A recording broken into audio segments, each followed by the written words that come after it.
Good morning, loose enders. Toothpaste. So what's time? I don't know what time it is. Let me just check. Oh, let's have a look, Bill. What is it?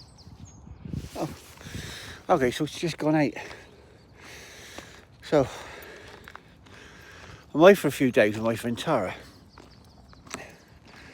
and today. So this is going to be our 3rd day here, but we're shooting off soon, and we're at Cheddar reservoir, which is that you've seen from the last video probably.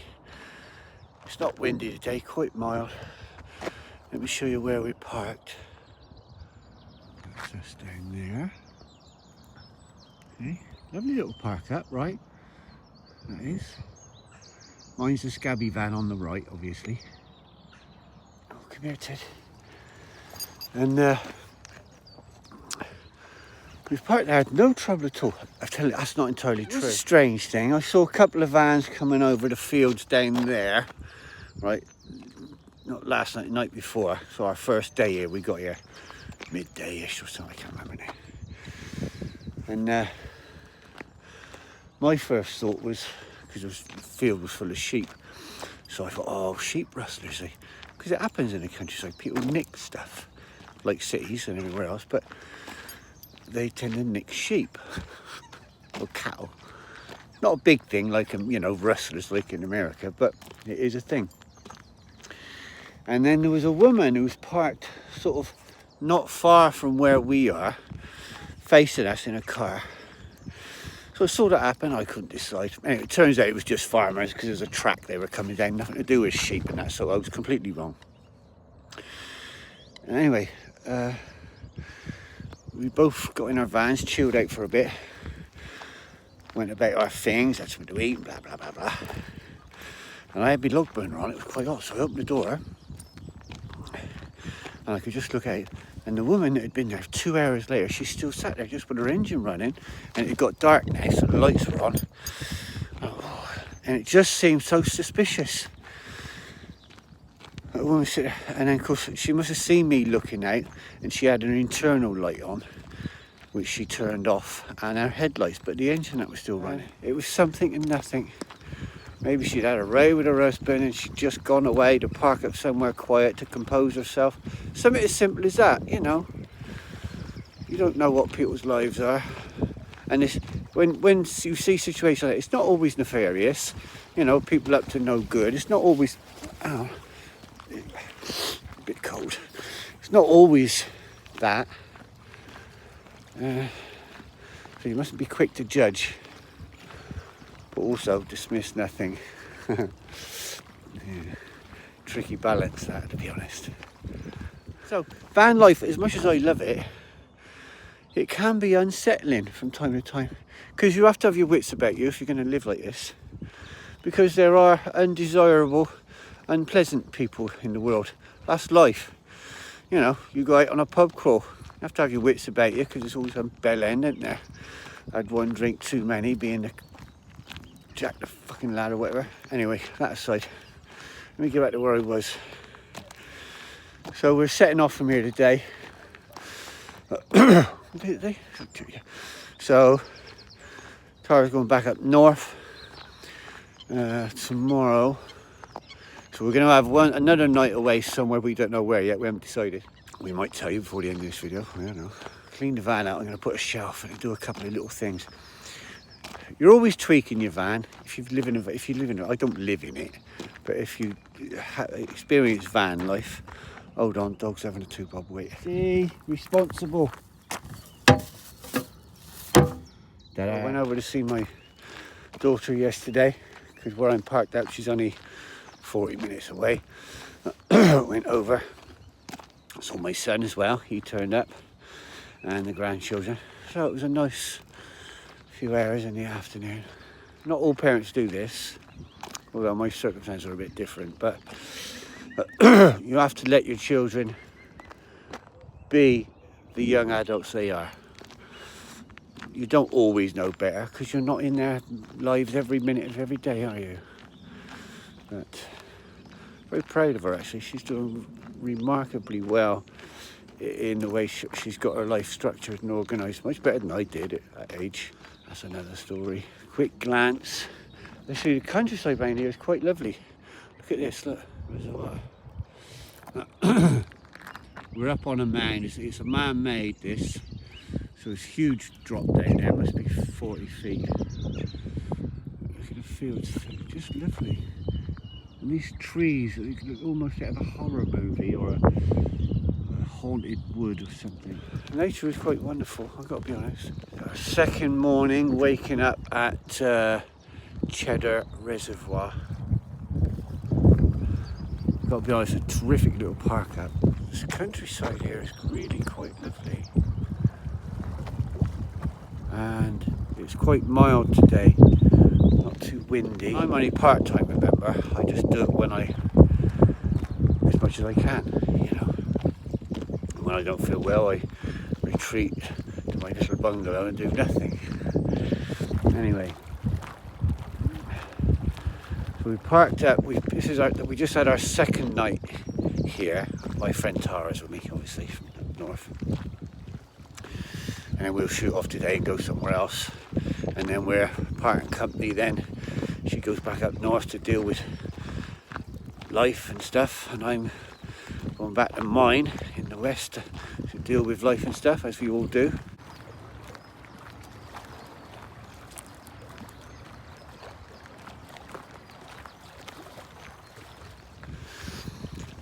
Here's a van life tip for you. Right. Always have a little torch. Always have a little torch.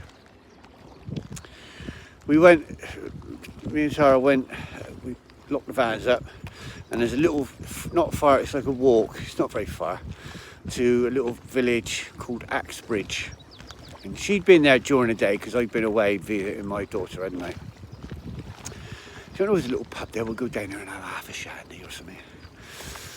So she said, we can go to roadway, or there's like a public pathway you can go through the field. I went, all right, we'll do that. So we went through the fields. So we went down a little track, turned through the gate, went through the field, and there was tons, I mean tons of sheep. Right, bearing in mind I got my two dogs with me, on a lead, obviously. I'm not a complete moron. Don't argue about that, just don't comment there, thank you. And bugger me, the sheep were following us, and I got two dogs who were ever so interested. Anyway, so we got through the field, went down another lane, turned right, went into the little villagey place, found a pub, had a little drinky poos outside, and then it's getting dark and we've got to go back. And of course, where we walk through the fields and that, there is no light.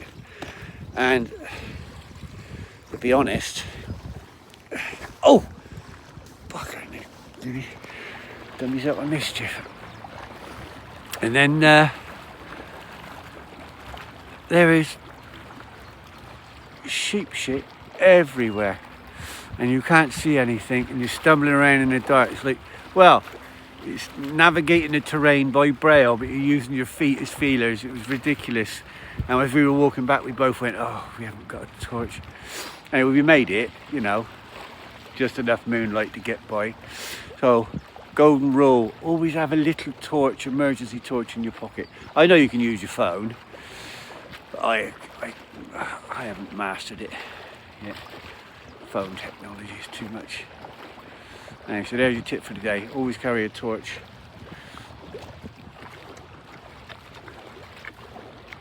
Runner lady. You get a lot of runners around here. On the weekend it would be manic. The walk round here, we done it yesterday, you know. We're strolling round yesterday. Other people are briskly walking, right? And we had one couple passed us 3 times.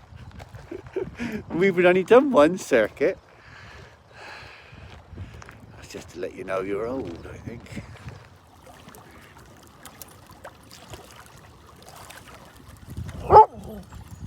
What's head? Oh, go on, go on. Something I've become aware of over the last few years has changed for me. I've sort of detached myself, not completely, I've detached myself from the world at large, like the mainstream media and stuff like that. Because if you live in a house and you've got access to a TV or whatever all the time, it's very common to just plonk yourself down and watch stuff in it. And when you haven't done it for a long period of time, I haven't watched terrestrial telly for, I can't remember, long time, a very long time. And everything is doom and gloom and sensationalism and conflict and arguing and alternative opinions, and everybody's a fucking expert. They're not always, you know. And so you become detached from it and you feel better. I got to be honest, you feel better. It doesn't matter who you put in power, what party, whatever. Once they get to that level of authority or whatever, they're all pretty much the same, you know. It's always fuck the little man. Something that we all have to remember is they don't really care about us. They're too busy looking at the big picture and how it affects them and theirs, their group. All right? Don't even start me on the giving money to people that are in need and neglecting our own. It's disgusting, absolutely disgusting. But it's been going on forever. It's just been forever. And you can put who you want in and it will not change. The people, they just become part of that establishment, that mindset. So detaching yourself from it is very peaceful. You know, I don't have conversations about politics and that with people when I'm out. With one, I don't know what the latest is. Of course you pick up the headlines, you see stuff and you know things, but I don't get right into it anymore. Because the bottom line is, I'm just a single man. I'm on the ground floor. It's like being a toddler in the family. You just put up with whatever's happening because you've got no control, no power, nothing. You can scream and bitch about it, but nothing changes. So I feel very detached from it, and it's peaceful. I resign myself to the fact that whatever happens, I will adjust to it, and that is the mindset for all of us. There's some lovely rolling hills there, the other side of this reservoir. I'll show you, look. I don't know if it does it justice like that. The sun's getting through in places.